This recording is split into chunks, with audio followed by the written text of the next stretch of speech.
Hello there. I am Dr. Olympia Papagiorgio. Welcome to my channel where I talk about the intersection of music and mental health. If you haven't been here before, welcome. I'm so glad you made it. If you've been here before, welcome back. I appreciate you coming back and joining me. I hope all of you decide to stick around. Today, I'm going to be talking about 5 things to consider for your mental health as a musician. Remember that YouTube is not a replacement for therapy, but I do hope that you find some value in this video. Number 1 is about dealing with rejection and criticism. As musicians and independent artists and whatnot, singers and so on, you can deal with all kinds of terrible things that people say about you online, about your music, literally anything. How you show up online, people just take it upon themselves to say whatever they want, and they can. Doesn't mean we want them to, and it doesn't mean that they should, but unfortunately, they can. Now, in addition to that, we get some wonderful comments from people who are very supportive of us, which is really beautiful and very much appreciated. But once you put yourself out there, people take advantage. They say what they want to say. They can hurt your feelings. They can say really, really harmful things. So I do think that it's important to keep in mind that just because someone says something about you doesn't mean it's true. That just because someone says something does not mean that you need to take it as fact. Those really terrible comments, they can then turn into us internalizing them, and then we might end up thinking about those things for ourselves. We might think that those things are true about who we are. That also goes for yourself, by the way. Just because your brain came up with a thought does not mean that it is a fact. And that goes into my number 2 point. Let's think about cognitive diffusion. Cognitive diffusion is this idea that you create space between you and your thoughts. So you're like thinking about your thoughts, kind of creates this space between you and the thought. So when we have these thoughts that are negative about ourselves, even if they're prompted by someone else having a reaction to us, just go ahead and accept that the thought exists and then put it on a leaf and let it float down the river. It is not something you need to attach yourself to by trying to interpret the thought or trying to figure out if it's good or bad. We can sometimes hook onto the thought. So instead of judging it, just letting it float by and creating space between you and social media where you're getting the reactions and you're getting the comments can also be helpful. So just create some space there. That might be muting your comment section. That might be you not reading the comments and just letting people say whatever they want to say, and you decreasing your exposure, right? Reducing your exposure to those things, because you don't really need to look at all that stuff. If you like the music that you're making or love the music that you're making and are proud of it and feel good about releasing it into the world, then so be it. Enjoy the fact that you have the ability to create music and put it out into the universe. And if someone has something to say about it, which I know sounds so much simpler than it actually feels in real life, but if somebody has something to say about it, let them say what they want to say. And we all have opinions about music. I have opinions about my own music, but I have opinions about music too. We all have the freedom and the right to say whatever we want to say. But it doesn't mean we need to. It doesn't mean we need to exercise that right just because we can. We don't want to hurt ourselves, and we don't need to allow others to hurt us either. So we can take a step away from the comments, a step away from our own thoughts, and just say, hey, just because that showed up doesn't mean it's true. And just because I'm thinking about that, I'm disappointed in myself, or I didn't like the song either, or I hated how I sounded.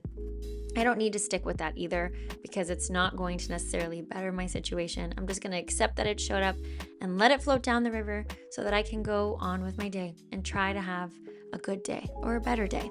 So I kind of combined 1 and 2, which is how others criticize us, and then cognitive diffusion, the idea of creating space between you and your own thoughts. Now we're going to move on to number 3. When we're feeling really, really anxious about a performance, or we're feeling nervous and we're scared about how we're going to sound, and we don't know how it's going to go, we might feel a lot of anxiety and performance anxiety and intensity around the fact that we're going to be on stage in front of people. Try not to begin implementing things to take the edge off. For example, taking a drink of alcohol or something, or doing something else that in the moment might seem really helpful. And so you might feel an immediate reaction or an immediate impact of like, oh yeah, I feel so much better after I took that shot, or I feel so much better after whatever I did.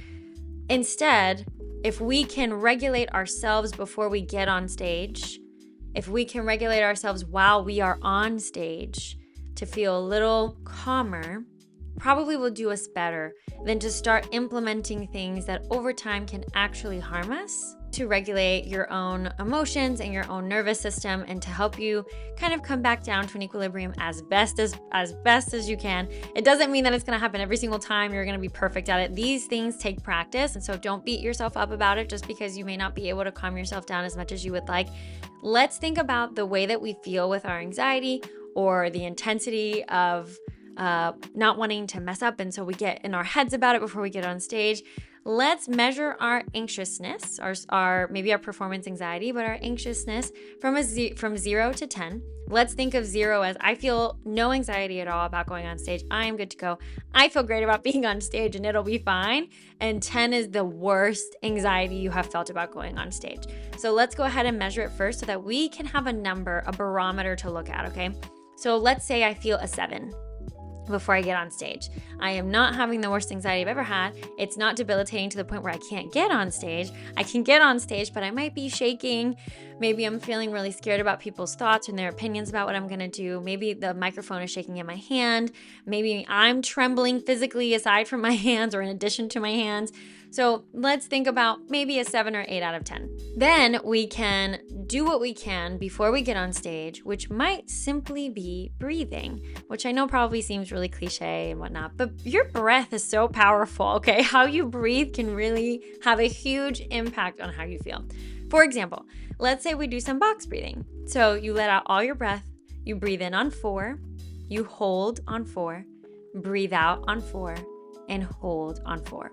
Go ahead and do that 3 or 4 times. Maybe take 30, 60 seconds or something. And what we're doing is we're activating that parasympathetic nervous system.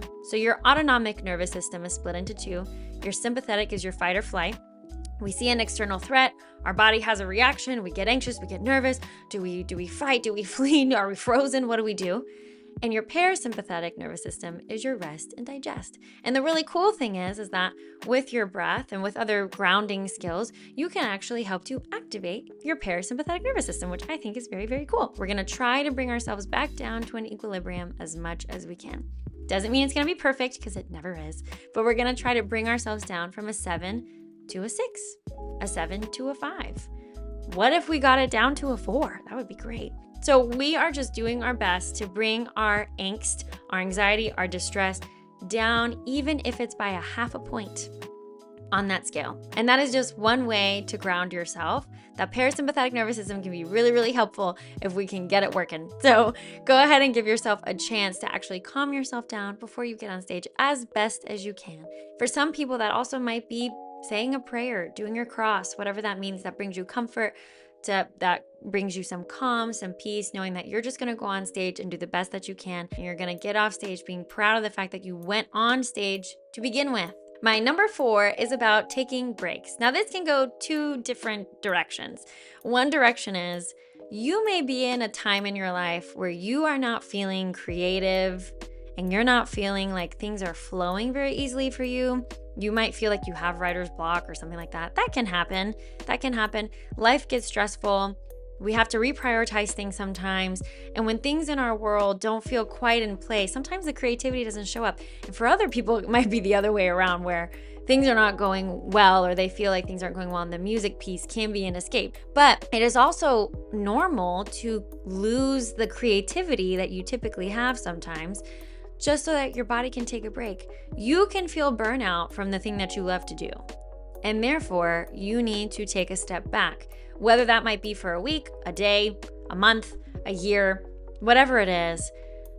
Try to slow down any guilt that you might feel, as if like, why am I not in my creative realm right now? Why do I not feel like I can write right now? What is going on? Which I think is a good question to ask, and to look around in your life and say, what is happening that might be in the way of me being able to implement the creative pieces in my world that I usually can? But also, we're not always creative. Sometimes our brains need a pause. They need a break, even from the things that we really enjoy doing, because creativity can be work. Creativity can become work. And that conversation can go, man, we could talk about that forever as to how creativity can become work. But you are going to have times where you just need a little bit of a break. And that's okay. And to allow yourself to have a little bit of a break. The other thing that I think about when I'm talking about a break is, let's say you're in the studio, you're recording, or you're at home, maybe you have a home studio. But for me, if I'm going to the studio, there are times where you're going to need to walk out of the booth and say, give me 5 minutes. Give me 5 minutes. I will be right back. I need to get out of this environment. I'm getting ear fatigue. I'm listening to the same note over and over again. I'm singing the same line over and over again. And I feel like I'm not hitting the notes correctly. My ears need rest. Walk out of the room. Go ahead and self-advocate. Obviously, respectfully, you want to let your engineer know that you need to take a step back. You're like, give me 1 second. I just need to go outside. My ears are killing me. I'm listening to this for too long. I need a break. And go ahead and take the time to get into a different environment. Place yourself in a different space with different walls and different air. That might mean walking out of the studio building.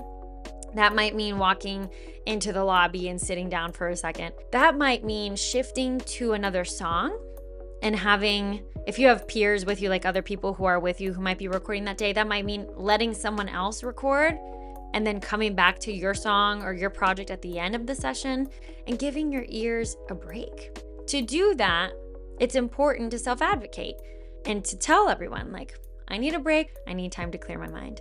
And go ahead and take the space to do that. There are times in life where we have to force ourselves through things because life can be hard, and there are times where we have to push through it in moments, for sure. I think for anybody. But there are lots of times in life when actually we can ask or tell everyone that we need a moment and we'll be right back. And that's okay. That's okay to do. The last one that I have for you for number 5 is self-compassion. So you probably heard me kind of repeatedly say, like, it's okay. You can do that. It's this idea that we can give ourselves permission and to forgive ourselves if we make mistakes, because we will make mistakes. I have been on stage and made many mistakes, okay, while performing live, during recording sessions. I mean, we are human. We make mistakes all the time, and I am no different. So we all make mistakes, and that is okay. Of course, you're not going to feel great about making a mistake, but you can maybe reframe it and say, hey, I'm human. The fact that I went on stage at all, that was good, and I'm proud of myself for that. The fact that I got through the song, I'm proud of myself for that. I'm proud of myself for the number of hours that I've put in. And even though I messed up that one note, or I messed up that line, or had to repeat or change or hum it out because I forgot the lyrics, all kinds of things can happen when you're on stage. It's okay. People who are watching you typically want to see you succeed. People really do, especially live, people really want to see you do well. They want to see you do well. And I like to believe that they do. And give yourself the opportunity to do the best that you can. And if you mess up, okay, we'll just do it again another time.